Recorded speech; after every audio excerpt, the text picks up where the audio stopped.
Hello, hello. This is Roxana Bangura of the Roxana Bangura channel and the Bangura Chronicles, where I and my daughter, Amaris, hi. We share with you our transition from the United States to Mexico and beyond. Today we're at our favorite park, where we live in Virginia, and I decided to have this brief chat with you because I've been contemplating the language instruction for Amaris, and there's some things that I've discovered, I've learned. Talking to people who live in Mexico, there's a common complaint about how some of the English language teachers don't really teach English in a correct fashion, that they're not really well versed in English to be able to teach it to students. And this is a cause for concern for these parents. That led me to think about my own instruction in learning Spanish when I was in elementary school, junior high, and high school. Coming from New York, coming from the Bronx, Spanish was always a part of my life, I guess, for as long as I could remember. It's kind of like a third language, I would say, in New York for my family, because we speak other languages in the home. But growing up in Spanish, there was a teacher, I think we were in the 7th grade. She was Puerto Rican, so she was a native Spanish speaker, and so she was able to teach us Spanish.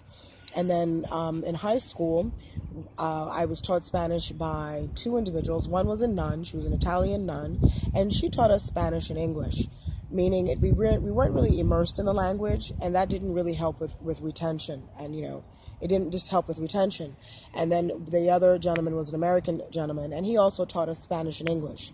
So it wasn't an immersion course, and again, that didn't help with retention. So now that I have my daughter, I made it a priority for her to learn Spanish. She started learning it using tapes, watching shows, maybe at the age of 10 months when she was 3. Do you remember your Spanish teacher? Do you have a vague memory of her? I think her name was Miss. You remember her name? I know it starts with an S. Oh, so long I'm even forgetting her name, but she was a kindergarten teacher in Mexico, and she would come to our home to teach Amaris Spanish. So that was really beneficial.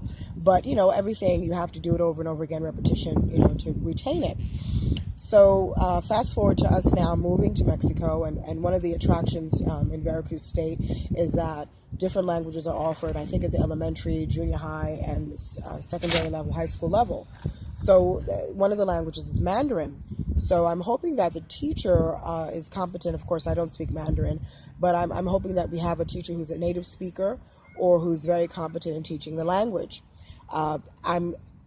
If not, there are a lot of opportunities online to kind of buttress Amaris' instruction in all these other languages. There are online apps like Memrise, that's Memrise. There's Dulingo. I like Memrise, and which one do you like? I like Dulingo. So I like Memrise because of the repetitiveness of it. It's very good with that, and there's a chat option, and just the interface, the way it's set up, I prefer it. She likes the Dulingo. Why do you like Dulingo? I like Dulingo because I think Memrise is a little bit too complicated for me, and Dulingo I find much easier to do because I want to do easy things because I feel as if when I learn Spanish and I think it's easy, I'll learn more. Okay, that's fair enough.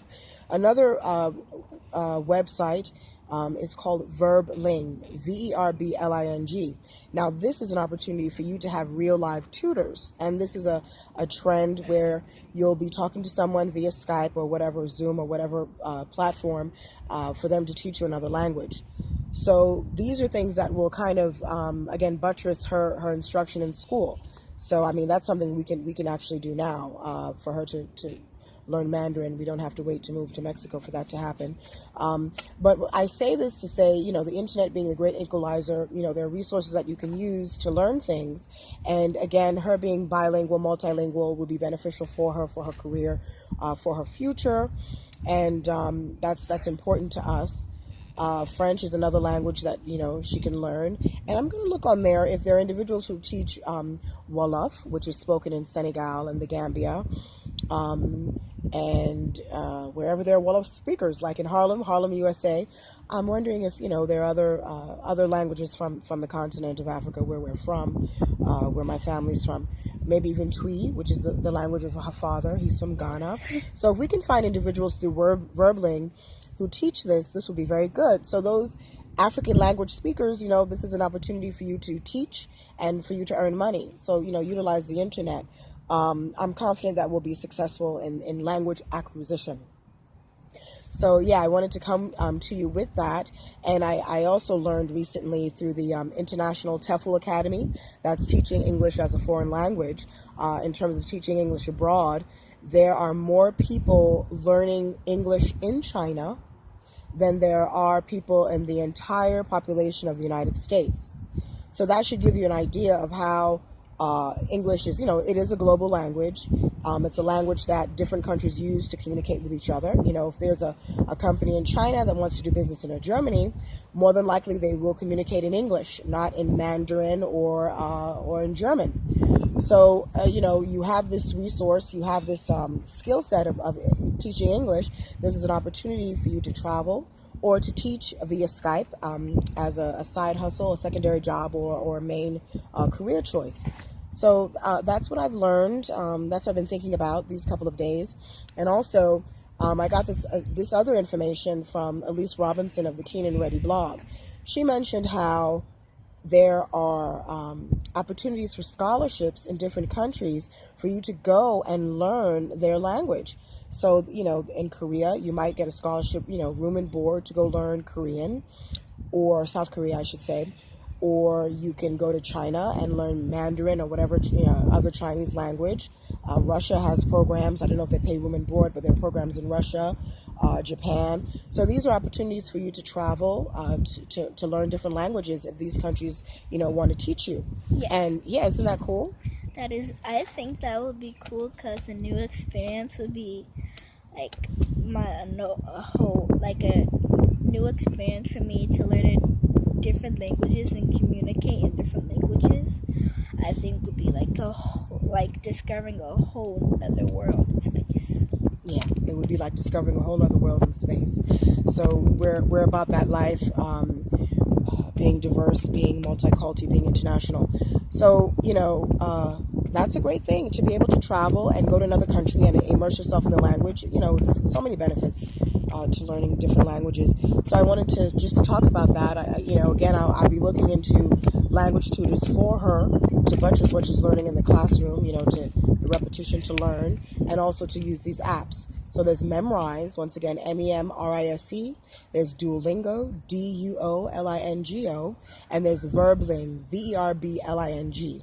And Verbling, if you know a language, you're able to teach, independent contract out, teaching your language to people who want to learn it. And then there's also being able to teach English as a foreign language. China is a very big market for that. The Middle East is a very big market for that. But China, there are programs so that you can literally use your computer, Skype, to teach English to Chinese children. So there are a lot of people wanting to learn English in China alone, not to mention other Asian, African, and Middle Eastern, European countries. So those are today's thoughts. Anything you want to add? And I hope you guys can subscribe at the end and comment. I hope you like this video. This is the Bangura Chronicles. This is my name, Amaris, and my mom, Roxana. Please subscribe to the channel, and we hope you like this video. Bye. Bye-bye. And remember that Amaris and I are sharing with you our journey from the United States to Mexico and beyond. Thank you for your time today. Peace.